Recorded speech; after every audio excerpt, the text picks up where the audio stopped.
Something important just happened, and almost nobody is talking about it the right way. Over the last couple of years, everyone's been focused on interest rates, up, down, when the cuts are coming, when they're not, but rates are only half of the story. Behind the scenes, the Federal Reserve has been running a much more powerful experiment, one that affects every asset that you own, every dollar you hold, and every investment decision that you make. The experiment is called quantitative tightening. And quietly, it's ending. Not with a press conference, not with a dramatic announcement, but through the balance sheet changes that signal something much, much bigger.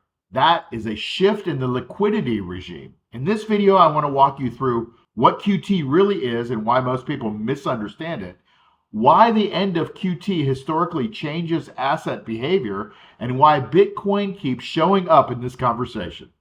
And some investors think differently, not just about owning assets, but about turning volatility into usable cash flow. Now, this isn't hype. This is not a prediction video. I'm not Nostradamus. It's a framework, because the people who understand the framework don't panic. They position. What QT actually does. Let's start with clarity. Quantitative tightening is not the same thing as raising interest rates. Rates affect the price of money. QT affects the availability of money. When the Fed runs QE, quantitative easing, it buys treasuries and mortgage-backed securities. It injects reserves into the banking system. It expands liquidity. QT is the reverse. Bonds roll off the Fed's balance sheet. Reserves drain out of the system. And that tightening doesn't hit all at once. It shows up as less risk tolerance, lower speculative activity, pressure on long-duration assets, reduced leverage. And this is why QT tends to correlate with weaker equities, higher volatility, pressure on assets that rely on future growth. Now, here's the key insight that most people miss. QT doesn't end when the Fed says it ends. You can see that in all the graphs. It ends when the balance sheet stops shrinking in a meaningful way. And recently, that shrinkage has slowed dramatically. And that matters. Because markets don't wait for press releases. They respond to liquidity. Part 2. Markets are not driven by logic. They're driven by flows. Liquidity is oxygen. When liquidity expands, risk assets breathe. And then volatility rises, but it rises upwardly. And capital moves outward on the risk curve. When liquidity contracts, capital pulls inward. Volatility becomes destructive. Defensive positioning starts to dominate. And that's why you'll often see stocks and crypto kind of moving together. Growth assets start to surge during liquidity expansion. I've been talking about this for months. Scarcity narratives reemerge. Bitcoin didn't just appear in a vacuum. It appeared after a massive monetary expansion. It appeared because of growing distrust in centralized money control.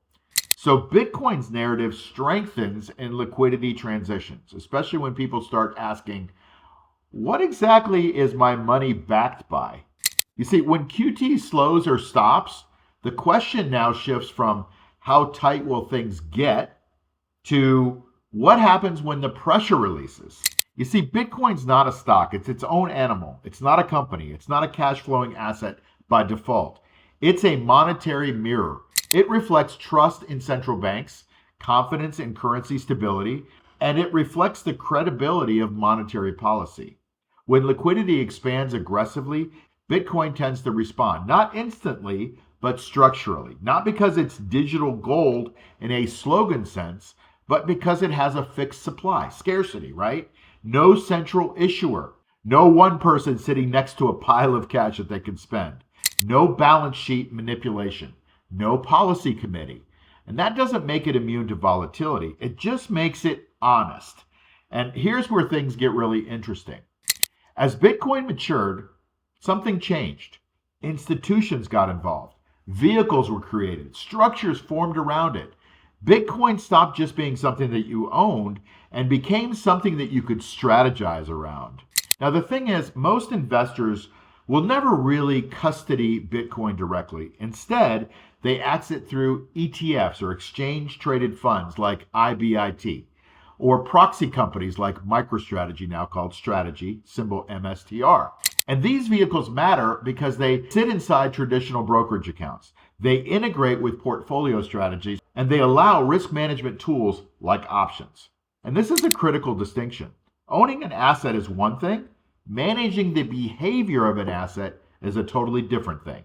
Bitcoin linked assets tend to have higher volatility, strong directional move. They have large option premiums. And volatility is risk, but it's also raw material. Sophisticated investors don't ask, will this go up or down?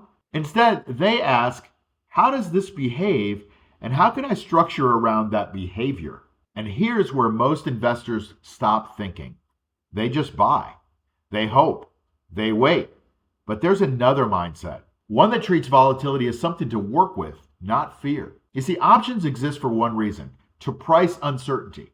When an asset is volatile, options become more expensive, and that expense is called extrinsic value. Some investors refer to it as time premium.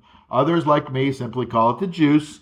And this idea is not really speculation. It's not leverage, it's structure. And when used conservatively, options can potentially offset drawdowns. They can reduce emotional decision making. They can create repeatable processes around uncertain markets. Now, this doesn't eliminate risk, nothing does, but it can change the experience of holding volatile assets, especially in environments where liquidity is shifting, where direction is uncertain and narratives are changing. You know, when QT was aggressive, cash was king and volatility punished mistakes. Passive investors felt whipsaw, and as QT starts to slow, liquidity becomes less restrictive. Risk assets stabilize and volatility becomes more tradable. This is the environment where education matters, where process matters, where discipline matters. Because the next phase isn't about chasing, it's about positioning. The biggest mistake investors make in regime shifts is using old rules in a new environment. And this is why some investors are reevaluating Bitcoin exposure and they're looking at structured approaches, thinking in terms of cash flow instead of price targets, not to get rich overnight, but to regain control. Right now, there are two types of investors, those waiting for certainty and those building frameworks for uncertainty. Certainty never comes first. It arrives after positioning. The people who benefit most from liquidity shifts are rarely the loudest. They're just the most prepared. They get it. They understand macro, asset behavior, risk management, process over prediction, and most importantly, they don't rely on hope. They rely on systems. Now, if this way of thinking feels different, well, that's intentional. Most financial content is designed to trigger emotion, fear, greed, urgency. This isn't that. This is about learning how experienced investors think when central banks change their posture. Liquidity regimes shift or when volatile assets become strategic tools. Bitcoin, MicroStrategy, and IBIT are not recommendations. They're case studies. What matters more than the asset is the framework, the structure, the discipline, and those things don't come from the headlines.